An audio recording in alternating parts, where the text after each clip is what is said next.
네, 할렐루야. 네, 우리 저와 앞에 계신 분들과 함께 인사 나누시겠습니다. 네, 사랑합니다. 축복합니다. 주님의 이름으로 환영합니다.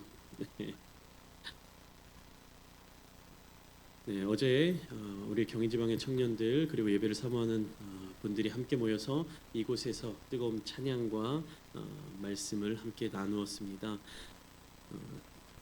어제 나누었던 말씀의 주제가 무엇이었냐면 다니엘이었습니다. 다니엘서를 본문으로 뜻을 정한 청년의 길이라는 제목으로 제가 말씀을 함께 나누었는데요. 청년들을 향해서 이제 다니엘서를 함께 나누자라고 결단하고 무슨 사전에 어떤 행사를 했냐면 2주 동안 14일 동안 매일매일 다니엘서의 본문을 가지고 묵상을 했습니다. 온라인으로 그 내용들을 공유하고 청년들이 그것대로 온라인으로 매일매일 성경을 읽고 말씀을 묵상을 하고 그런 시간을 2주간 거쳤습니다. 그리고 그 2주의 시간을 마무리하고 어제 그 다니엘서를 본문으로 함께 찬양과 말씀의 은혜를 나누었던 것이죠. 제가 성도님들께 한 가지 질문을 드려보겠습니다. 우리 성도님들 하루에 꾸준하게 고정적으로 성경 말씀을 얼마나 읽으십니까? 하루에 몇 장씩 몇 절씩 읽으십니까? 갑자기 분위기가 엄숙해집니다. 한 가지 더, 여러분들 하루에 성경을 읽기만 하는 것이 아니라 통독만 하는 것이 아니라 이 성경을 묵상을 하십니까? 묵상이라는 것은 무엇이냐? 이 본문이 가지고 있는 의미가 무엇인지, 이 본문 속에서, 이 말씀 속에서 하나님이 나에게 주시는 그 마음은 무엇인지, 하나님께서 나에게 주시는 그 말씀은 무엇인지, 그래서 그 말씀을 나의 삶을 통해서 어떻게 실천해 나갈 것인지, 오늘의 나의 삶을 통해서 어떻게 적용해 나갈 것인지를 깊이 있게 생각해 보는 그 과정, 우리가 그것을 보통 묵상이라고 얘기하는데요. 우리 성도님들 하루에 얼마나 묵상을 하십니까? 5분, 10분, 한 절, 10절 정해놓고 묵상을 하시는 분들이 혹시 계십니까? 아마 그렇게 신앙생활을 하시는 분들이 계시다면 참 은혜겠죠. 왜 제가 이 질문을 드리냐면요, 웬만한 사람들은 그렇게 살지 못하기 때문에 그렇습니다. 청년들에게 2주간의 시간을 정해놓고 매일 묵상을 해라. 제가 본문도 다 정해놓고 오늘은 다니엘 1장 1절부터 21절까지예요. 그래서 이 말씀을 통해서 어떻게 묵상을 해야 돼요? 라고 구체적으로 질문과 중점 사항들을 다 적어서 보내줍니다. 근데 그렇게 하더라도 오늘은 깜빡하고 못했어요 라고 하는 청년들도 있고요. 꾸준하게 열심히 참여하는 청년들이 있지만 어떻게 꾸준하게 열심히 할 수 있느냐? 14일이라고 하는 기간이 정해져 있기 때문에 14일 동안만 열심히 하면, 그리고 이 14일의 기간 동안에 내가 잘해서 기록을 잘 남겨놓으면 나에게 어떤 보상으로 돌아오니까 저희가 상품도 걸기도 했거든요. 그래서 잘 참여하고 그 순위를 이렇게 매겨가지고 점수대로 이제 상품도 주기도 하고. 그러니까 무엇입니까? 14일 동안만 열심히 하면 된다라는 그 마음이 있으니까 최선을 다해서 하는 청년도 있다라는 겁니다. 근데 우리가 바꿔 얘기해서 매일매일 묵상을 하고 그 매일매일의 묵상이 언제까지인지 기한이 정해져 있지도 않아요. 평생을 그렇게 해야 된다라고 하면요, 그것이 우리에게 감사와 기쁨으로 다가올 거야, 아니면 부담으로 다가올 거야? 여러분들 어떠십니까? 솔직하게, 정직하게 부담으로 다가오지 않으십니까? 그러면 우리가 그리스도인으로 살아간다고 하면서, 말씀대로 살아간다고 하면서 매일매일 말씀을 묵상하는 게 말씀대로 살아가는 거잖아요. 왜냐하면 내가 말씀을 읽어야, 말씀을 묵상을 해야 오늘을 어떻게 살아가야 할지를, 그 방향성을 찾을 수 있게 되는 거죠. 그러니까 우리가 기도할 때, 우리가 다른 사람들과 신앙의 고백을 나눌 때 저는 말씀대로 살아가고 싶습니다, 말씀을 따라 살아가고 싶습니다 라고 얘기하면서 정작 우리의 삶 속에서 말씀을 묵상하지 않는다면 말씀대로 살아갈 수 있는 방법 자체를 잃어버리게 된다는 것입니다. 말씀대로 살아가겠습니다 라는 결단을 했지만 말씀 묵상을 하지 않으면 무엇이 말씀대로 살아가는 것인지를 알지 못한다는 것. 여러분, 주일 예배 자리가 너무나도 귀하고 소중하죠. 그리고 이 예배 자리 가운데 목회자를 통해서 전해지는 이 설교 말씀도 굉장히 귀한 것입니다. 그러나 매일매일의 삶의 자리 가운데서 말씀을 따라 살아간다는 것은 이 주일 설교 말씀을 기억하고 그 말씀대로 한 주간을 살아간다는 것만을 의미하지는 않습니다. 물론 그 마음, 그 자세도 너무 귀하지만 우리 각각의 개인이 하나님의 말씀 앞에 설 수 있어야 되는 것이, 목사의 입을 통해서 나오는 이 설교를 기억하는 것으로 살아가는 것은 말씀대로 살아간다라고 말하기에는 2% 부족하다라는 것입니다. 하나님은요, 목회자의 입을 통해, 목사의 입을 통해서 전해주시는 말씀도 주시지만 여러분들 한 사람 한 사람에게 직접 전해주시는 그 하나님의 음성이 있다는 사실을 기억하시기를 축복합니다. 그렇기에 청년들을 향해서 이 다니엘의 말씀을 함께 전하고 싶었던 것이, 다니엘이 청년 시기에 대단한 믿음을 가졌던 사람이기 때문에 다니엘서를 나누려고 했던 것이 아니라 무엇입니까? 다니엘은 그 뜻을 정해서 결단을 하고 그 결단을 평생의 삶을 통해서 지켰던 사람이었기 때문에. 성경 속에 수많은 믿음의 사람들이 기록되어 있죠. 근데 그 중에서 다니엘은 어떠한 또 특징을 가지고 있었느냐? 이 믿음을 통해서 자신의 상황과 환경을 역전한 사람이었습니다. 그러니까 상황과 환경이 믿음을 지킬 수 없고, 상황과 환경이 하나님의 백성으로서의 정체성을 지킬 수 없는 그 상황 속에서 다니엘은 자기의 정체성을 지켜냈다라는 것입니다. 여러분, 다니엘이 살았던 그 시기, 그 시대에 이스라엘은 어떤 상황에 놓여 있었느냐 하면, 일단은 남유다와 북이스라엘로 갈라져 그 역사가 이어져 왔던 유대인들이 이제는 그 역사적 상황 속에서 북이스라엘이 기원전 722년에 먼저 아수르라고 하는 나라, 아시리아라고 하는 나라에게 멸망을 당했습니다. 그러니까 한 민족이 두 나라로 분열된 것도 참 가슴이 아픈데, 그 분열된 나라 중에 한 나라가 멸망해서 역사 속으로 사라져 버렸다라는 것입니다. 남유다 역시 이제는 어떻습니까? 기원전 586년에 바벨론에 의해서 멸망당하게 되는 것이. 근데 다니엘 1장의 이 내용은 언제 이야기를 쓰고 있는 것이냐? 약 기원전 604년에서 602년 사이로 추정되고 있습니다. 그러니까 남유다마저도 멸망하기 직전의 상황에 다니엘서 1장이 시작되고 있는 것. 얼마나 암울한 상황입니까? 이스라엘이라는 나라가 이제는 역사 속에서 사라지는 그 직전에 놓여 있는 상황인 것입니다. 오늘 본문 1절과 2절 말씀을 보시면 당시 유다의 상황에 대해서 이렇게 설명하고 있습니다.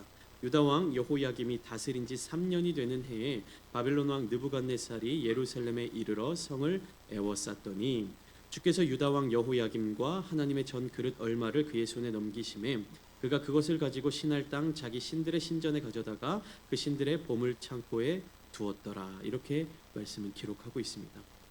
바벨론의 느부갓네살 왕이 정복 전쟁을 벌이고 있던 중에 이제는 예루살렘 성을 에워싸게 되었습니다. 그 주변의 나라들은 다 정복을 했고 이제 예루살렘을 정복하기 위해서 둘러싸고 있는 것이, 군대들을 통해서 에워싸고 있는 것입니다. 그러니까 전쟁에서 유다가 엄청나게 밀리고 있으며 나라가 멸망하게 될 위기에 처해 있는 것이요. 그때 유다의 왕이 어떻게 했느냐?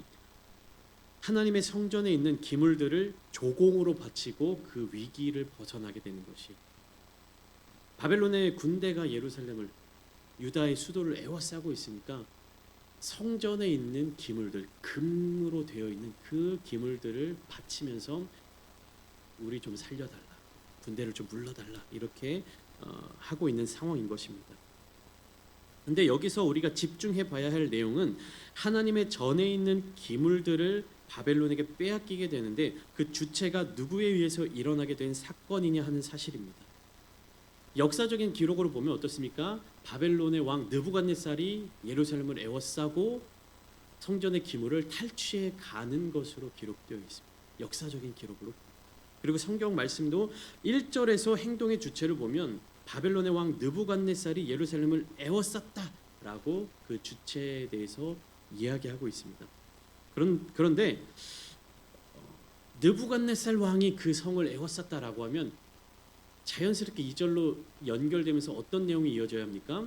느부갓네살이 주체가 돼서 성전의 기물들을 다 빼앗아 갔다. 혹은 여호야김 왕이 느부갓네살 왕에게 성전 기물을 다 바쳤다라고 그렇게 기록이 이어져야 하는데, 오늘 본문 2절을 다시 한번 보시면 어떤 말씀으로 나타나 있습니까? 주께서 유다 왕 여호야김과 하나님의 전 그릇 얼마를 그의 손에 넘기셨다라고 기록하고 있는 거예요. 누가 넘기셨습니까? 주께서, 하나님께서 넘기셨다라는 겁니다. 세상의 눈으로, 사람의 시선으로 보면 느부갓네살 왕이 엄청난 군대, 대군을 이끌고 와서 그 무력으로 빼앗아 갔다. 느부갓네살의 힘이 대단했다. 바벨론 왕국의 군사력이 엄청났다라고 이해할 수 있는데, 성경은 뭐라고 이야기하고 있습니까? 주께서 유다 왕 여호야김과 성전의 기물들을 넘기셨다라고 이야기합니다. 하나님께서 그렇게 허락하셨다라고 성경은 분명하게 이야기하고 있는 것입니다. 여러분, 세계의 역사를 주관하시고 인간의 운명을 결정짓는 자는 인간이 아니라 누구십니까? 하나님이십니다. 이스라엘의 역사를 주관하시는 분도 하나님이시다라는 겁니다. 북이스라엘이 멸망당한 것은 하나님이 그들을 지켜주시지 않았기 때문이 아니라, 그들이 무기력했기 때문이 아니라 무엇입니까? 하나님께서 그것을 허락하셨기 때문. 하나님의 큰 구원의 역사 자리 가운데, 하나님의 그 뜻 가운데 하나님께서 허락하신 사건이었다라는 것입니다. 그러니까 바벨론의 느부갓네살 왕이 예루살렘을 포위하기는 했지만 그가 그의 능력으로 성을 함락한 것이 아니라 무엇입니까? 하나님이 바벨론 왕에게 유다의 왕과 예루살렘 성전의 그 기물들을 내어주셨을 뿐입니다. 즉 예루살렘은 이방의 왕국에 의해서 정복을 당한 것이 아니라 하나님의 심판을 받은 것이죠.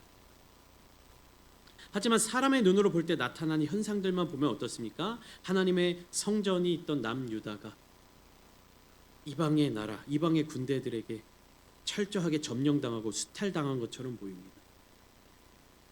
군사를 일으켜 전쟁을 벌이고 상대 나라의 값비싼 보물들을 가지고 자기 나라로 가지고 돌아오는 것, 이것을 우리가 무엇이라고 얘기합니까? 전리품이라고 얘기하죠. 전쟁에서 싸워 승리하고 내가 승리했다라는 그 증거물로 가지고 오는 것, 그것은 전리품입니다. 그러면 전리품을 보면은 무엇이 떠올라야 하는 것입니까? 승자의 강함이 계속해서 떠올라야 되는 것이. 우리나라 같은 경우도 우리나라의 역사적인 유물들이 해외에 반출된 경우들이 많이 있죠. 그것을 환수해 오려는 노력들도 많이 했고, 왜 그렇습니까? 우리나라의 역사, 우리나라의 어떤 그런 기물들을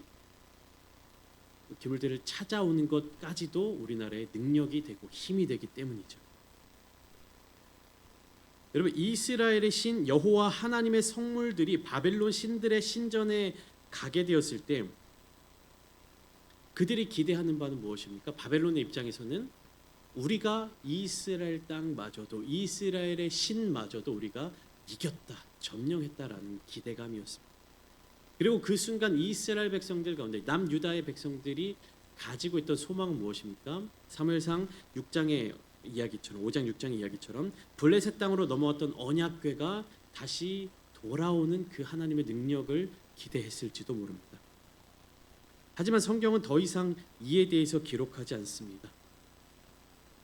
다만 이야기의 주체를 여호와 하나님으로 설명하면서 이 서론부를 마무리하고 있습니다. 여러분, 우리는 말씀을 읽을 때, 말씀을 묵상할 때 이 부분을 주목해서 보아야 하는 것이요. 그냥 이야기가 어떻게 흘러가고 있구나, 역사적인 사건들이 어떻게 기록되어 있구나, 이런 내용들이 나타나고 있구나를 보는 것이 아니라 이 역사적인 일들이, 이 성경 속 사건들이 누구의 힘에 의해서, 누구의 뜻에 의해서, 누구의 의지에 의해서 이루어져 가고 있는지를 발견해야 하는 것이에요.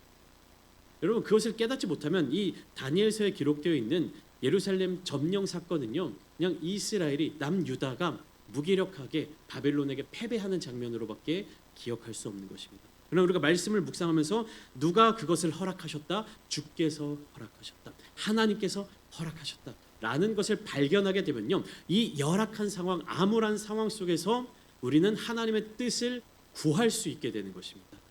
우리가 성경적인 지식을 쌓는 목적으로 성경을 읽거나 묵상을 하고 암송을 하는 것이 아니라 무엇입니까? 그 성경 속에 담겨져 있는, 혹은 감추어져 있는 하나님의 역사가 어떻게 이루어져 갈 것인지를 발견하는 데 우리의 목적이 있는 것이에요. 우리의 삶을 통해서 하나님의 은혜가 어떻게 나타날 것인가, 우리의 삶을 통해서 하나님의 역사가 어떻게 이루어져 갈 것인가를 발견하는 목적을 가지고 우리가 날마다 성경을 묵상해야 하는 것이에요. 의무감을 가지고 어떤 강제력을 가지고 성경을 읽어 나가는 것이 아니라, 때로는 너무나도 암담한 나의 삶의 모습, 때로는 미래가 두려운 나의 어떤 마음, 때로는 이 상황을 어떻게 해결해 나가야 할지 모르는 그런 무기력함 가운데 나를 향한 하나님의 계획, 나를 향한 하나님의 역사, 그리고 성경 말씀을 통해서 계속해서 이루어지고 있는 하나님의 그 계획과 뜻을 발견해야 하는 것입니다. 여러분, 그 뜻을 하나하나 발견해 나가는 기쁨을 누리시기를 축복합니다. 성경을 많이 읽는 것이 중요한 것이 아니에요. 그 성경 가운데 나타나 있는 하나님의 뜻을 발견하는 것이 중요한 것입니다. 그렇게 우리가 말씀을 볼 때 누구를 중심으로 읽어야 합니까? 하나님 중심으로 읽어야 하는 것이에요. 하나님의 마음, 하나님의 시선, 하나님의 뜻이 무엇인지를 계속해서 물으며 질문하며 성경을 읽어야 하는 것입니다. 하나님의 뜻을 구하지 않고 성경을 읽으면요, 답답합니다. 그리고 어렵습니다. 그러나 하나님의 시선을 가지고 성경을 읽을 때 우리는요, 성장해 나가는 것이, 우리의 시선이 열리게 되는 것입니다. 우리의 마음이 넓어지게 되는 것입니다. 나의 삶, 나의 인생, 나의 상황, 그 좁은 시선을 가지고 살아가던 우리가 하나님의 시선으로 성경을 읽게 되면요, 하나님의 시선을 갖게 되는 것이요, 하나님의 마음을 품게 되는 것이요, 열방을 향하여 나아갈 수 있게 되는 것입니다. 작고 작은, 무기력하고 연약해 보이는 나 자신이 나의 연약함으로 계속해서 귀결되는 것이 아니라 무엇입니까? 연약한 나를 통해 하나님이 어떻게 귀하게 은혜를 베풀어 주시는지, 하나님의 계획을 이루어 가시는지, 연약한 나를 보는 것이 아니라 하나님을 발견할 수 있게 되는 것입니다. 하나님을 바라볼 수 있게 되는 것입니다. 여러분, 이 성경 속에서, 다니엘서 속에서, 그리고 역사적인 기록 속에서 이 느부갓네살 왕은요, 정말로 위대한 왕이었습니다. 정말 강력한 왕이었습니다. 그러나 우리의 시선은 사실들만을 바라보는 것이 아니라, 나타나는 현상들만을 바라보는 것이 아니라 그 현상 가운데 숨겨져 있는, 현상 가운데 담겨져 있는 하나님의 능력을 바라보아야 할 줄 믿습니다. 여러분, 전쟁에서 승리한 느부갓네살은 어떻게 합니까? 유다 왕 여호야김과 탈취한 전리품들에 더해서 이스라엘 자손들 중 왕족과 귀족 몇 사람을 선발하여 바벨론 땅으로 데려오게 하였습니다. 4절 말씀을 보면 흠이 없고 용모가 아름다우며 모든 지혜를 통찰하며 지식에 통달하며 학문에 익숙하여 왕궁에 설만한 소년을 데려오게 하였다라고 했습니다. 그러니까 혈통으로 보면 왕족과 귀족의 가문 중에서 용모가 잘생긴 소년들을 선발하고 지혜와 지식과 학문이 뛰어난 사람들을 추려서 데려간 것입니다. 엘리트 중에서 엘리트만을 골라서 데려간 것입니다. 이것은 이렇게 한 이유는 무엇입니까? 유다가 바벨론에 대한 반역을 일으키지 못하게 하며 미래의 지도자들을 바벨론의 철학으로 육성하여 바벨론의 정신을 함양하도록 만든 것이, 그러니까 그 뿌리를 뽑아간 것입니다. 유다의 어떤 미래 책임, 미래 지도자가 될 만한 인재들을 데려간 것입니다. 유다의 미래 엘리트 자원들을 바벨론의 자원으로 흡수하여 빼앗은 것이기 때문에 유대의 미래는 쇠약해질 수밖에 없고 바벨론은 점점 더 강성해질 수밖에 없는 것입니다. 그렇기 때문에 유다 땅에서 데려온 엘리트 소년들에게 갈대아 사람의 학문과 언어를 가르치게 하였고 5절에 이어 왕의 음식과 왕이 마시는 포도주에서 날마다 쓸 것을 주어 함께 먹도록 하였다라고 기록하고 있는 것입니다. 문화적으로, 언어적으로, 생활 습관적인 모든 부분까지 이제는 더 이상 이스라엘의 귀족들이 아니라 바벨론의 귀족들처럼 살아가게끔 만들었다라는 것입니다. 왕이 주는 음식을 먹고 왕에 대한 충성심과 왕과 깊은 유대감을 얻기를 바랬던 것이요, 왕이 베풀어주는 그 은혜, 왕이 베풀어주는 그 풍족함에 익숙해지도록 만들겠다라는 의지인 것입니다. 여러분, 이것이 굉장히 위험한 것이 유대인들의 입장에서 무엇입니까? 바벨론 왕이 주는 음식에 익숙해진다는 것, 바벨론의 문화에 녹아든다는 것, 바벨론이 주는 편안함에 취해 살아간다는 것. 여러분, 우리가 상상을 해보면 유다의 당시의 상황이 얼마나 열악했을지를 추측할 수 있습니다. 전쟁을 계속해서 해야 되고 쳐들어오는 적들을 막아야 되기 때문에 그 예루살렘 땅에 있던 사람들이 얼마나 곤궁한 삶을 살았겠습니까? 배고픈 삶을 살았겠습니까? 어떤 자원이 있다면 전쟁을 위한 그런 물자루들로 다 걷어갈 것이고요. 가축들이 있더라도 다 전쟁에 쓰이도록 방어에 쓰이도록 편안하게 맛있는 음식을 먹고 살 만한 환경이 아니었을 것입니다. 러시아와 우크라이나가 지금 몇 년째 전쟁을 이어가고 있죠. 그 땅의 젊은이들이 얼마나 피폐한 삶을 살아가고 있습니까? 전쟁터로 끌려가게 되고 물자들, 음식들, 돈들 다 가져가서 전쟁터에 다 쓰고 있지 않습니까? 그러니까 이 예루살렘 땅에 유다의 젊은 청년들이, 젊은 소년들이 유다 예루살렘 땅에서 바벨론과 대적해서 대항해서 싸우고 있다가 바벨론 땅에 포로가 되어서 끌려가 보니까 어떻습니까? 기름진 음식들, 왕이 먹는 음식들, 편안한 왕국, 편안한 숙소, 재미있는 일들, 맛있는 음식들. 그러니까 전쟁터 가운데서 나의 것을 빼앗기고 굶으며 배고프며 그렇게 살아왔던 그 소년들이 바벨론 땅에 가니까 어떻습니까? 어마어마한 문화 충격을 느끼게 되는 것이. 어제까지는 우리를 괴롭혔던 이 왕궁의 문화가 이제는 어떻게 되는 겁니까? 오늘부터는 내가 누릴 수 있는 것들이 되는 거예요. 우리나라의 역사 속에서도 그렇지 않습니까? 친일파가 왜 생기는 겁니까? 일본이 좋아서 친일파가 생기는 겁니까? 아니죠. 어제까지는 내가 조선 땅에서 일본과 대항해서 그렇게 살아가다가 일본 편에 붙으니까 어떻게 되는 거예요? 먹고 살기 참 좋아졌다라는 것입니다. 바벨론이 노리고 있는 것이 바로 그 부분인 거예요. 유대의 엘리트들, 젊은 엘리트들을 데리고 가서 바벨론의 향락, 바벨론의 문화, 바벨론의 음식에 배부른 그 상황 가운데로 나아가기를 원했던 것이. 여러분, 다니엘서 1장에 다니엘과 세 친구들이 우리는 왕의 음식을 먹지 않겠습니다, 채식을 먹겠습니다 라고 하는 이 이야기는 너무나도 유명하죠. 교회를 다니지 않는, 성경을 읽어보지 않은 사람들도 한 번쯤은 들어봤을 이야기입니다. 근데 이 다니엘과 세 친구들이 채식주의자에서 채식을 한 겁니까? 이 채식을 한다라는 것은요, 오늘날처럼 아주 무농약으로 무공해로 잘 키운 파릇파릇한 신선한 야채들을 좋은 드레싱, 맛있는 소스들을 부어서 먹는 그런 샐러드를 생각하는, 진귀한 과일들을 먹는 것을 의미하는 것이 아닙니다. 이 다니엘서 1장에 나오는 우리가 왕의 음식을 먹지 않겠습니다 라는 것은요, 아주 웰빙으로 그렇게 경작한, 그렇게 키워낸 좋은 식물들, 좋은 과일들, 좋은 야채들을 먹겠다라는 의미가 아니라 왕이 주는 음식을 거절한다는 것이요.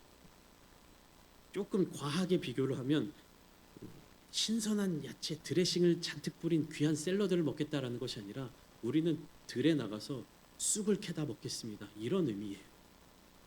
왕이 주는 진귀한 고기, 맛있는 음식들을 먹지 않고 우리는 저 들에 나가서 쑥 캐다 먹겠습니다, 이 이야기를 하는 겁니다. 그러니까 이 소년들을 관리해야 되는 그 관리인들이 걱정을 하는 것이요. 우리는 왕의 명령을 따라서 너희를 귀한 일꾼들로 키워야 되는데 너희가 그렇게 야채만 먹으면, 너희가 그렇게 채소만 먹으면, 채식만 하면 어떻게 된다는 것입니까? 피골이 상접하고 얼굴에 윤기가 사라지고 아주 보기에 너무 꾀지지해 보이지 않겠냐, 이 걱정을 하고 있는 것입니다. 용모가 아름다운 소년들을 데리고 왔는데 왕이 주는 그 귀한 음식들을 먹지 못하면 피골이 상접한 그런 사람들이 될까봐 지금 걱정하고 있는 것이. 그래서 오늘 본문에 포함되어 있지는 않지만 10절 말씀에 보면 환관장이 다니엘에게 이르되 내가 내 주 왕을 두려워하노라. 그가 너희 먹을 것과 너희 마실 것을 지정하셨거늘 너희 얼굴이 초췌하여 같은 또래 소년들만 못한 것을 그가 보게 할 것이 무엇이냐. 그렇게 되면 너희 때문에 내 머리가 왕 앞에서 위태롭게 되리라.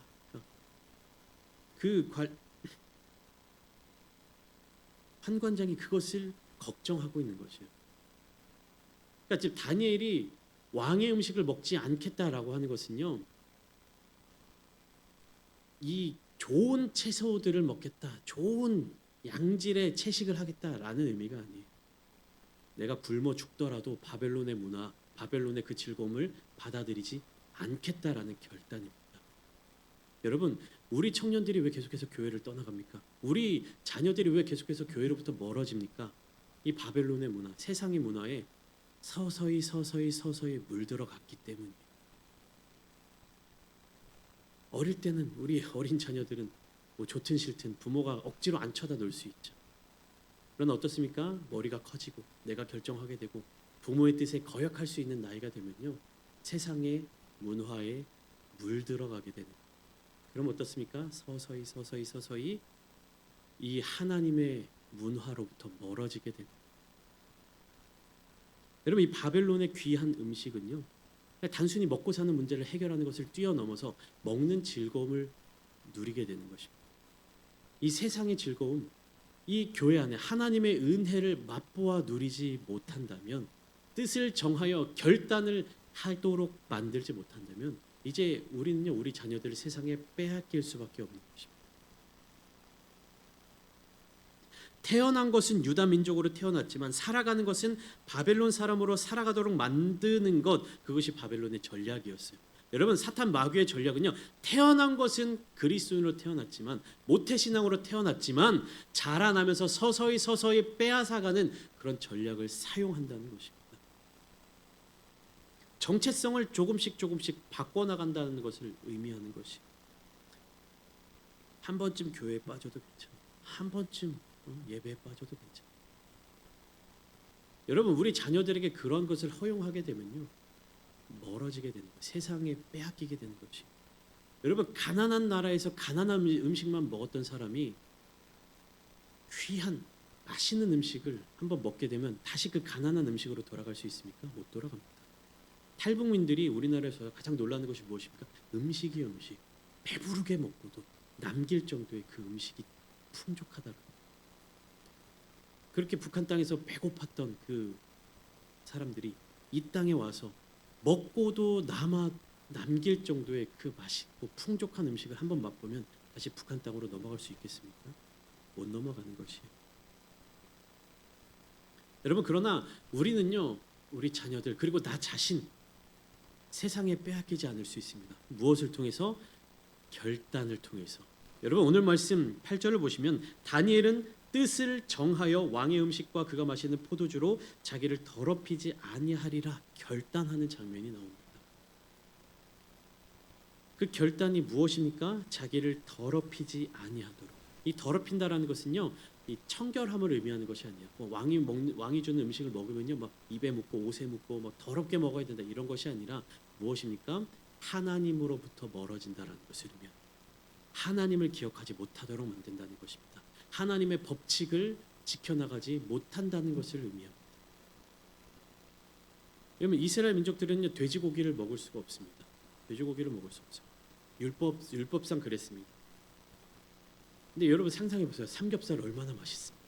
쫙 자글자글 그 오르는 불판에 삼겹살 기름 쫙 해서 칙 해서 그 얼마나 고추장 딱 찍어가지고 쌈장에 딱 쌈에 싸 먹으면 얼마나 맛있습니까? 그것을 이렇게 먹으면 어떻게 되는 것이에요? 못 돌아가죠. 우리나라에 이제 외국인 근로자로 온 그 중동의 이슬람 무슬림들이 공장에서 일하는 사람도 어떻습니까? 삼겹살에 소주 한 잔 먹으면서 회식도 하고 이렇게 하잖아요.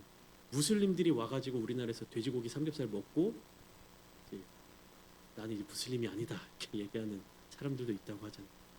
이 다니엘의 상황을 우리가 그렇게 상상하면 됩니다. 나는 삼겹살을 먹지 않았다.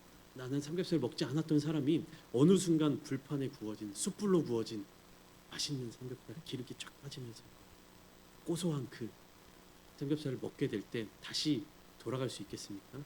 못 돌아갑니다. 근데 다니엘은 그것을 결단하고 있는 거예요. 나는 삼겹살을 먹지 않겠다. 나는 이 맛있는 음식을 먹지 않겠다. 나는 하나님의 말씀대로 살아가겠다. 여러분, 세상의 것들이, 세상의 문화가 얼마나 재밌습니까? 세상의 문화가 얼마나 즐겁습니까? 근데 우리가 그것을 포기하는 이유는요, 세상의 것들이 재미없기 때문이 아니에요. 우리가 그것들을 포기하고 하나님을 붙잡을 수 있는 이유는요, 세상의 것들은 금방 사라질 즐거움이기 때문입니다. 잠깐이면 사라질 기쁨이기 때문입니다. 그러나 하나님께서 주시는, 예수 그리스도께 주시는 그 은혜는 무엇입니까? 영원히 목마르지 않고 영원히 사라지지 않을 영원한 그 기쁨이기 때문입니다. 다니엘은 그 영원한 기쁨을 알았기 때문에 뜻을 정하고 결단했던 것이에요. 여러분, 잠깐 있다가 사라질 기쁨에 취하게 되면 어떻게 되는 겁니까? 중독되어 거기에. 잠깐 먹고 기분 좋아. 근데 사라져. 소화가 되고 다시 배가 고파지고. 그럼 어떻습니까? 또 그 먹는 즐거움이 어떻게 돼요? 술을 마시는 이유가 무엇입니까? 술 마시면 즐겁죠. 정신이 몽롱해지면서 기분이 좋아지죠. 그러니까 술이 깨고 다시 일상으로 돌아오게 되면 어떻습니까? 다시 그 즐거움을 찾게 됩니다. 세상에 여러 가지 오락거리들이 즐거운 이유가 무엇입니까? 그 오락에 빠지게 되면 순간적인 도파민이 막 분출이 되면서 기분이 좋아지기 때문에. 근데 그 오락을 멈추면 어떻게 되는 겁니까? 다시 도파민이 정상적이 되고 호르몬이 정상적으로 돌아오면 삶이 무료해지고 심심해진. 그럼 또 다시 그 오락에 빠지게 되는 것입니다. 잠깐 있는 그 즐거움, 세상에 그 잠깐 있는 기쁨들은요. 여러분 제가 그것들이 재미없다라고 말씀드리는 것이 아닙니다. 금방 사라질 즐거움들이기 때문에. 그러나 우리 믿는 그리스도인들은요. 영원한 기쁨, 영원한 즐거움을 아는 자들이죠. 그 영원한 기쁨을 함께 누리며 나아가기를 소망합니다.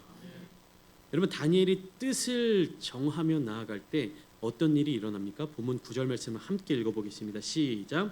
하나님이 다니엘로 하여금 환관장에게 은혜와 긍휼을 얻게 하신지라. 여러분 1절과 2절 말씀을 통해서 느부갓네살 왕이 예루살렘을 정복하고 유대인들을 포로로 잡아간 것처럼 보이지만 하나님이 허락하셨다라는 것을 우리가 배웠죠. 9절 말씀. 하나님이 다니엘로 하여금 그 상황 가운데에서도 환관장에게 은혜와 긍휼을 얻게 하신 거예요. 그 상황 가운데에서도 하나님은요 뜻을 정하고 하나님을 따르겠다라고 결단하는 사람들을 지켜주신다는 것입니다. 여러분 우리가 우리 삶을 통해서 뜻을 정하고 내가 하나님의 뜻 가운데로 나아가겠습니다. 내가 하나님의 그 말씀에 순종하겠습니다라고 결단하는 자들이 이곳 가운데 있다면 하나님께서 우리의 삶을 책임져 주신다라는 겁니다. 하나님께서 우리의 삶의 자리 가운데 은혜를 베풀어 주신다는 것입니다. 하나님께서 우리와 함께하는 그 사람들을 통해서 우리가 은혜를 누리도록 해 주신다는 말씀입니다.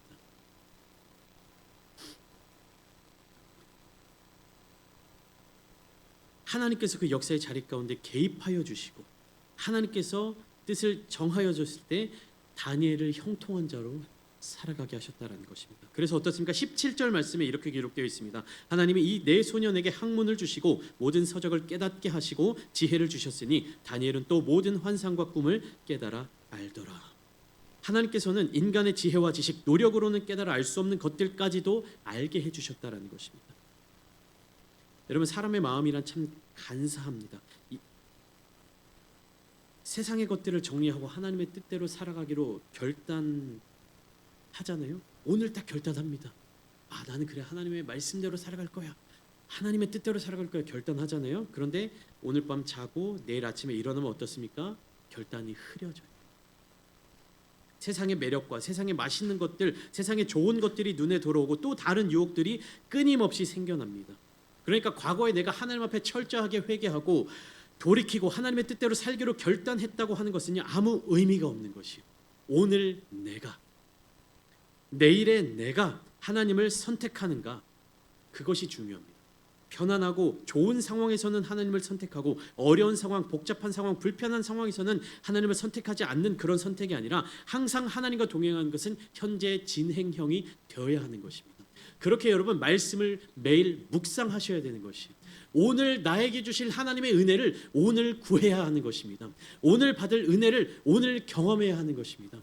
어제 내가 철저하게 회개하고 뜨겁게 부르짖고 기도하고 찬양하고 하나님께 두 손 들고 나아갔다고 해서 오늘 내가 그 은혜를 동일하게 누릴 수는 없는 것이 매일매일 정해진 시간에 하나님께 나아가시기를 축복합니다. 평생을 매일매일 하루하루 하나님만을 선택하고 하나님만을 사랑하고 하나님만을 가까이 하고 하나님만 섬김으로 하나님과 동행하여 우리가 하나님 나라에 서게 하나님 앞에 서는 그때에 하나님께서 우리를 보시면서 어서 와라 두 팔 벌리고 환영해 주시고 내가 널 기다렸다. 이 땅에서 너와 함께 동행하는 그 순간이 즐거웠다. 주님께서 저와 여러분들 향해서 그렇게 말씀해 주셔야 되지 않겠습니까? 두 팔 벌려 주님께서 환영해 주시는 그 날을 우리가 소망함으로 살아가야 하지 않겠습니까? 이 땅에서 세상의 즐거움 너무 재밌죠. 너무 즐겁죠. 그러나 잠깐 있다가 사라질 그 즐거움에 우리가 마음을 빼앗기지 않고 영원한 저 천국의 소망, 영원한 하늘나라의 기쁨을 누리며 살아가시기를 축복합니다.